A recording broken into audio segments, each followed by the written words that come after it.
I want to discuss some presentations that Peter Thiel gave recently. So this is a reaction podcast, but it's a little bit more than that. It's also my genuine opinion about these things and sort of inspired by Thiel. It's about the supposed lack of progress in science that Thiel is talking about. He gave a couple of presentations a year ago at Stanford, I think a couple months ago at other venues, one in Oxford. I'll put at least one or maybe two links in the show notes. You can just Google Thiel, you'll find them there. So his obviously he's polemic.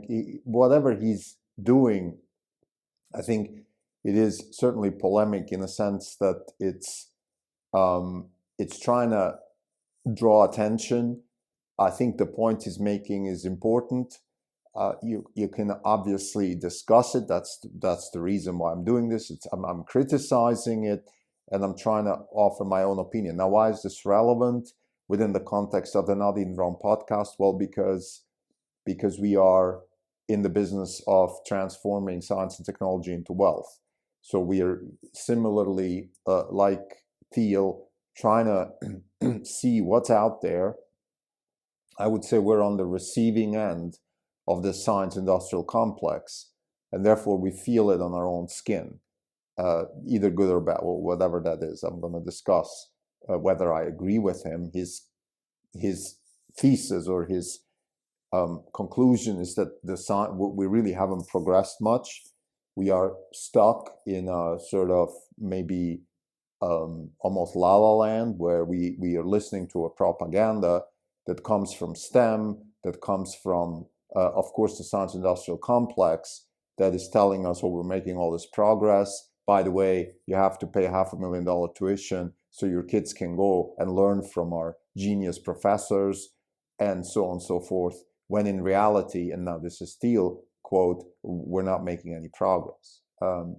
I personally tend to agree with that. And I look at it from a different perspective, though. I think measuring progress is kind of a hard thing. It's like climate change. It's a bad problem to start with because it's not clear what it is, right? But what I can tell is two things. One, there is a lack of talent that is produced in the science industrial complex that has an incentive and the ability to take risk, which in my opinion is the most important factor in anything. No matter what kind of knowledge you have, if you don't take risk, you're just going to fall into some sort of distribution and you're going to vegetate in incrementalism. And if we don't take risk, then we have no progress. Risk and progress are, I would say, two sides of the same coin. Now, the reason that's the case, in my opinion, goes all the way back to the Fed. This is Fiat culture. I'm using the Bitcoin podcast. Safadine Amuz, I think is his name. Yeah, he's even 10 times more polemic than Thiel, but that doesn't matter. And you can argue or disagree or agree. I don't even care. What I mean with this whole fiat culture is, well, if you live in a world where money is printed and where a lot of indeterminate businesses, this is a quote I'm borrowing from Thiel or concept, a lot of indeterminate businesses flourish because they are just sucking on the faucet of the Fed, you will also create a generation of people who are just going to flock into those industries. Wall Street, advertising, insurance, you can add a couple more. And unfortunately, a lot of the so-called industrial or tech companies fall into that bucket. Now, Silicon Valley has been different. I'm going to discuss that, and I think also offer some reason why.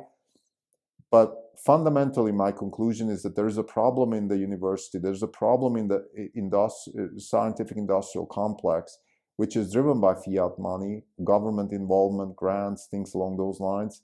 And there's a real problem. And I urge people across industry who agree with me to do something about it. We at Orange Capital Partners are doing our little bit here. We're limited in size.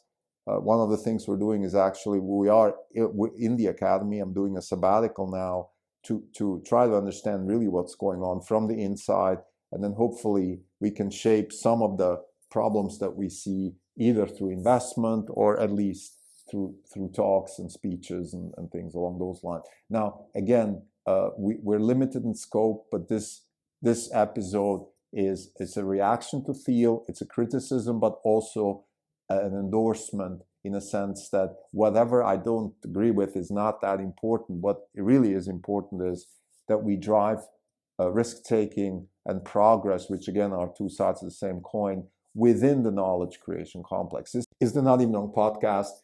It's December 27, 2023. This is Krim Delko. For the day, the fund is up 4.7%. The market is flat. For the year, we are up 129.1%. The market's up 24.4%. We're outperforming by 104.7%. Thiel has given some presentations in the last couple of months, maybe last year altogether. And his criticism about science is that STEM, so the hard sciences, have not made any progress in the last 50 years. Not as bad as humanities, but almost as bad. And that's the reason why we have stagnation. That's the reason why why liberalism is not working. That's the reason why people are going woke. That's the reason why we have these almost communist tendencies within universities, but also outside. We have, the melon environmentalists, green from the outside, red from the inside. A lot of socialist tendencies across society are coming, and they're real and even understandable, because if you're a young person and you don't have the expectation of progress and the expectation that your life's going to be better than your parents' life, and even worse, that your kid's life is not going to be better than yours, you're going to automatically flock into totalitarian thinking, whether that is socialism or fascism. In the end, doesn't matter. It's the same thing. It is against liberty. It's against progress. It's against all these things because there is no progress. This is Thiel's fundamental thesis. He's warning us. He's saying if we don't do anything about it, we will end up in the mud of totalitarianism. Whether it's right or left really doesn't matter. Now, I agree with that.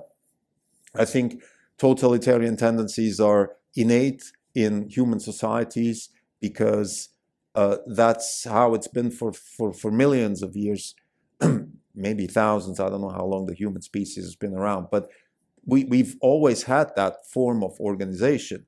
What we didn't have in the last 250 years is actually, we didn't have it in the last 250 years. We had the US experiment with democracy. We had the Enlightenment. We had all these things that helped us get out of the mud of totalitarianism. We fought it in wars. We won against Japan. We won against Nazi Germany. So, and by the way, many other attempts before the Church, the Inquisition, many other attempts of fascism and totalitarianism, even before we called it as such, because that's the natural tendency of humans. So the question now is, how can we protect that? First, let's just set the stage here. The reason we believe at Orange Capital Partners that liberty is a good thing is simply because it helps proliferate ideas. It helps to do all these things. Let's say that people in the sort of hard left now are trying to impose on society, diversity, inclusion. All these things are only helped by liberty, because with liberty and the freedom of expression and the freedom of doing what you want to do and doing what you can do, which is often the same thing, that's the only way you can actually proliferate yourself into society and make money and have a decent life. Any other form of organization, again, whether it's left, this cultural war and social justice, imposition of norms and speeches, or whether it's the right, which is military, industrial complex, enforces a very narrow set of rules for a very narrow set of leaders and elite people in society. Whether it's that or this, it ends up in the same it ends up in the same place, as we've seen many times in history before. The difference between Stalin and Hitler really was just in the color and in the type of symbols they used, but the actual implementation of the politics were the exact same. And I think we're moving towards a very similar type of society if we don't do anything about it. And what we can do about it, according to Thiel, is we can help the science-industrial complex get out of its own mud and create progress. That's what he's saying. He's saying that we don't have progress in engineering, we don't have progress in physics, we don't have progress in fluid mechanics, in chemical engineering, blah, blah, blah. And I don't mean blah, I mean, and all these sciences, with the exception of computer science. Now, let me parse that a little bit. What does that actually mean? Well, the biggest wealth creation we've seen in history has happened in the last 20 years on the west coast of the United States, Silicon Valley and Seattle, where Microsoft and Amazon are situated, and Silicon Valley where everybody else is situated. And the reason that is happening is because we have a massive advancement in information technology, which is driven by, in particular, I would say, three massive developments. One is we have found ways to efficiently store massive amounts of data in memory, such as flash memory and things along those lines, and also combined it with the ability, particularly thanks to the RISC architecture in chip design, to develop chips that are embedded and portable in edge devices, which has led to the mobile revolution and the iPhone in particular. That's $3 trillion of market cap right there with Apple. And then we have the first big AI revolution, which is the ImageNet, which has really proliferated what became companies like Facebook and others, but in particular Facebook have really ridden on that wave, driven by Jan LeCun and his team at FAIR, which is the research arm of Facebook, and the implementation of AI within Facebook. Maybe if you want, AI 1.0 was Google. That, in my opinion, was the first AI company. And what AI companies have in common is that they're able to improve their product and service while people are using the product. That's what AI does.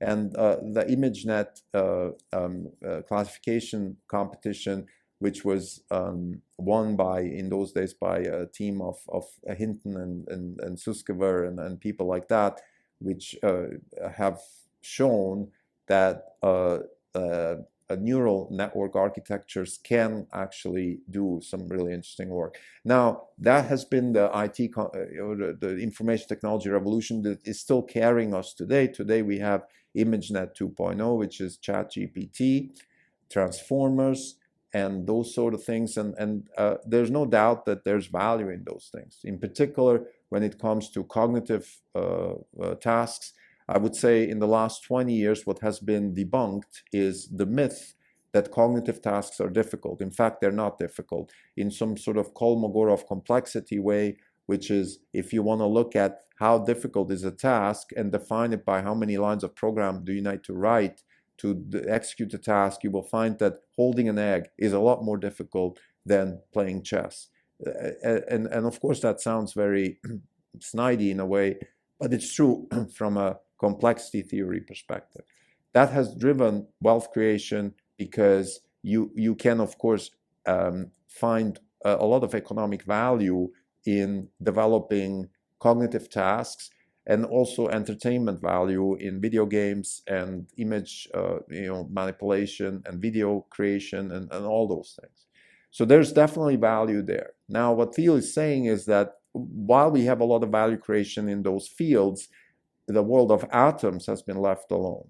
And this is my first critique. I would say, no, that's not true. We have massive revolution in electrifying transportation. We have a massive revolution in aerospace, of course, driven by the same man, Elon Musk, one of his at least former friends, if not still friends.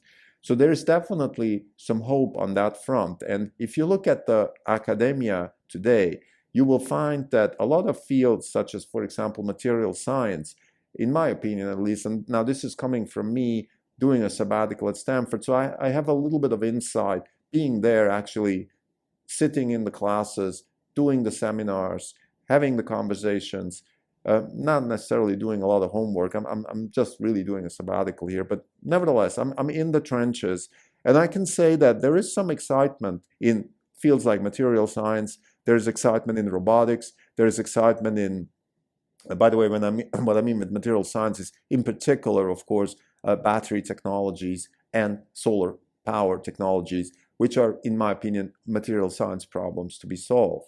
There is excitement there. The academic industrial complex is, and now this is where I agree with Thiel, it is watered down by fiat money.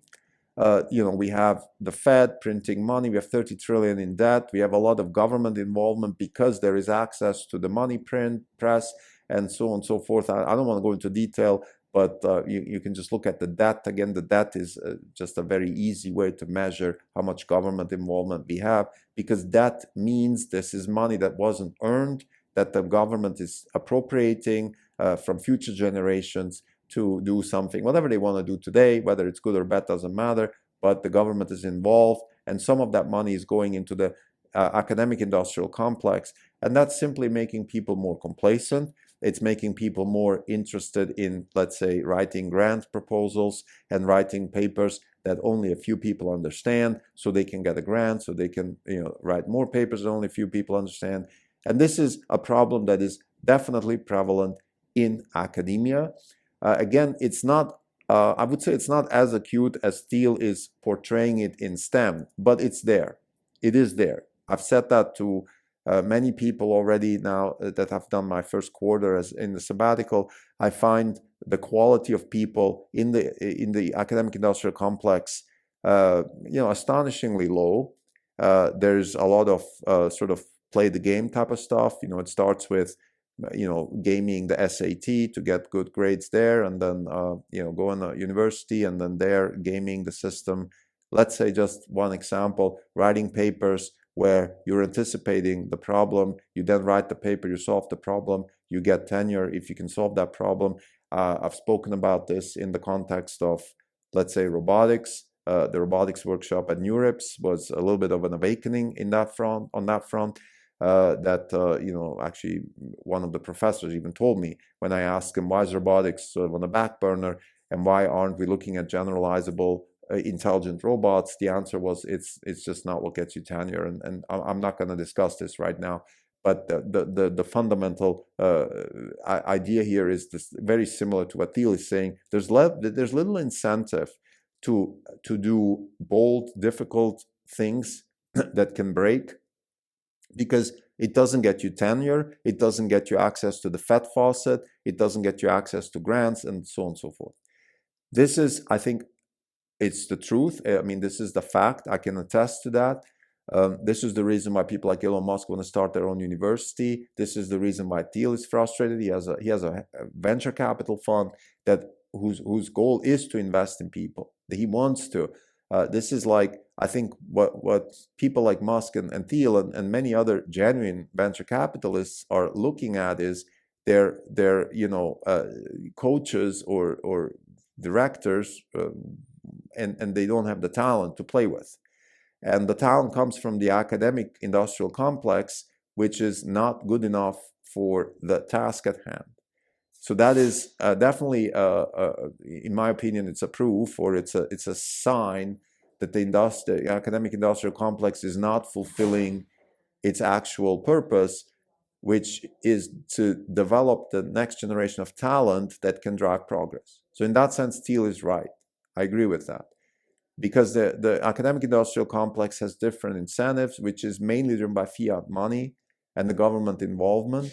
So if we can curb that, if we can curb the government involvement, if we can limit the way government is involved in science, and I've seen that in when I worked on quantum computing 5 years ago. I was pretty involved. I did conferences, I did winter schools and things along those lines. Educated myself, did an MIT open courseware course in quantum mechanics.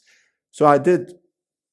Certainly, I wouldn't consider myself an engineer or any of that, but it's it was a little frustrating because every time I turned around, there was some sort of government grant, some sort of involvement with government, and I just feel like the problem with government is that the incentive structure is not there. This is not about we need government versus no government, Reagan versus Carter or whatever, or today Biden versus Trump. This is not about that. It's just not going to work. Government is not going to get us progress because government is not in the business of developing. In fact, government is in the business of stifling progress because it takes away power from them. Let's just face it. So giving the monopoly to government to print money, to generate research or nudge research into whatever direction they want it to go is not a good idea. So this is fundamental. I think this is my first lemma here. We need to either take government out of science and technology or take science and technology out of government. One of the two has to happen. Otherwise, we're going to get Europeanized. What has come out of Europe in the last 50 years in terms of research and development? How much money have they put in? They have universities in every corner, and even Switzerland, which is by far the best place to study anything and also get jobs and make money, even that, I would say, is pathetic compared to what it could be, what it should be, given the level of everything, education, money, incentive, whatever you want to, the Polytech in Zurich is one of the best universities in the world, but it's not good enough. Why? Because a lot of the research and development, a lot of the stuff that's happening there, unfortunately, it's like, to paraphrase, I think it was Hermann Hesse, I could be wrong, das Glasperlenspiel. Maybe I'm wrong with the author here, but the book and the actual symbol of the book, to me, represent really well what's happening in academia. Let me get the second lemma, which is because of the government involvement, we have a lack of risk-taking. What we need is, we don't need more knowledge. Okay, we have enough knowledge out there. In particular now, with computational methods, there's enough knowledge available to crack a lot of problems. What we need is risk-taking. We need people to get their finger out of their ass, excuse my French, and actually take some risk. Take career risk, take theoretical, academic, personal, whatever risk, monetary, of course. Nobody's taking risk. Venture capital here on Sand Hill Road, it's just a glorified version of throwing shit at the wall. It's an indefinite, depressing industry, if you ask me. Not everybody, I'm not throwing everybody in there, but most of them, they remind me of Wall Street in the 90s when I joined Wall Street, which was sort of at the, was peak Wall Street. Now it's peak venture capital, it's peak Sand Hill Road, because it's completely indeterminate. There is, to use again Peter Thiel's conceptualization here, there's no determinism, like we're going to do this, this, and this, and get there and make money. And if we don't make money, this is why we're going to lose it. None of that stuff. It's just, we're here, we're there, we're invested in this. Oh, it's all great. Unicorns. Look at the performance. I always, the biggest funds, Andreessen Horowitz and others, but I don't want to pick on them, but they're the biggest gorilla in this pond right now. Look at the performance of the public companies that they brought to market. Not one of them has made money. Not one of them has made money. The only one which hasn't lost you, your shirt if you had invested would be Airbnb, but that thing was also not making any money for investors. That should already raise a red flag.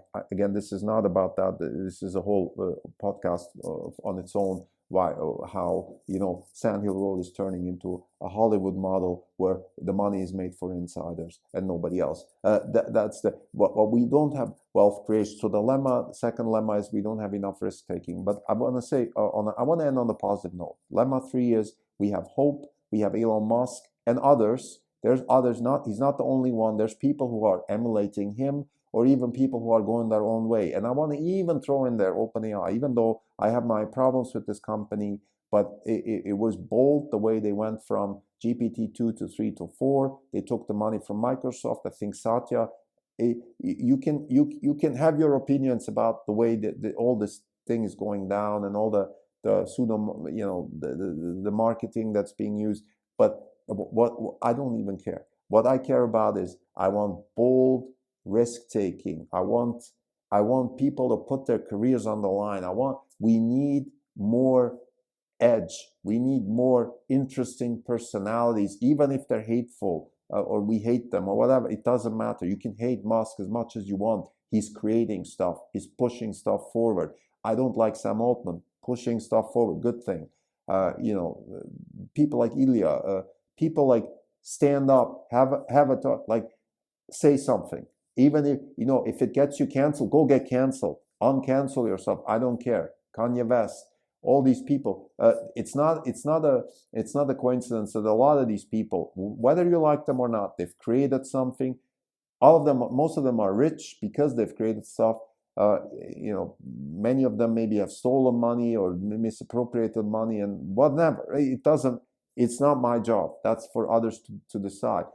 All I care about here is that we need progress. And I want to say one more thing. The robotics panel at NeurIPS that was on the last day, the robotics workshop, it was really an eye-opener for me.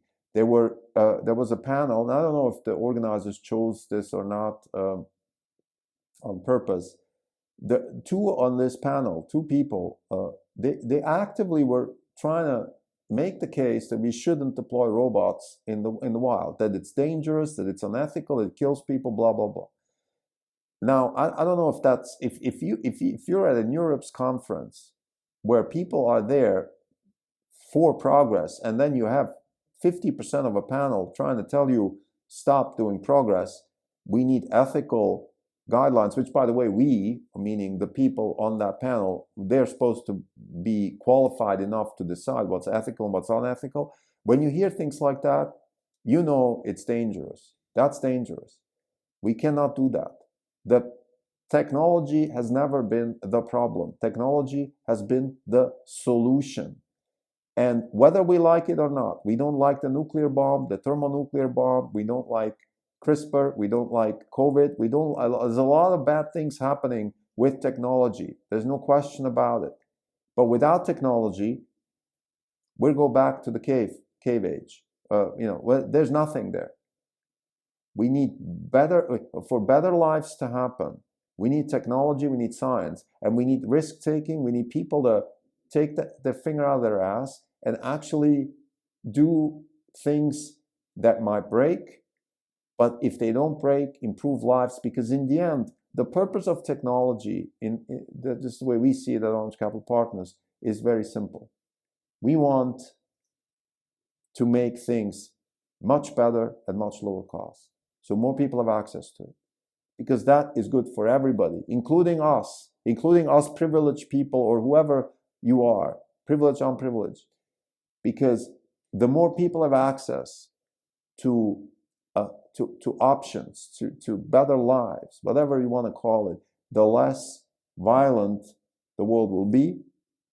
I would say the happier the world will be, and most importantly, the better the prospects of our next generation, which is still the most important task for us today. We need to create a world that's better for the next generation. Thank you.